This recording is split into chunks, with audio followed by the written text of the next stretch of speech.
Alright folks, grab your iPhones, or maybe think twice before upgrading, as today we're diving into the Apple headlines that got everyone buzzing. First off, if you bought Apple stock 10 years ago, you're probably reclining in your elaborate ergonomic chair, basking in your financial foresight.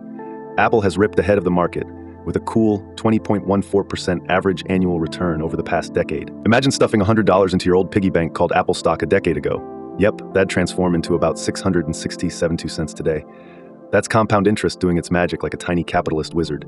But as they say, the gravity that pulls companies mighty high could sometimes be followed by tiny speed bumps. Apple's got a fine pickle to get out of after being slapped with a juicy $570 million fine by the European Union. Why? They played the gatekeeper with app developers, restricting them from advertising outside App Store promotions and shutting rival app stores out. All because of that rigorous Digital Markets Act from the EU. Now here's where it gets even more tangled. Apple has 60 days to tweak its modus operandi to align with those EU rules, or they could be facing even pricier penalties. Plus, they aren't alone. Meta's been caught in a related ringer and has to dole out a $230 million fine under similar regulations. It's no secret, Apple's innovation engines hinted at a little sputter. The iPhone doesn't have the excitement of unboxing a mystery-packed gadget because recent models haven't seen eye-popping innovations in a while. Things have hit another level of sticky due to economic pressures with tariffs, looming semiconductor-related charges, and inflation, making the once easily scalable profit mountain now feel a little trickier to climb.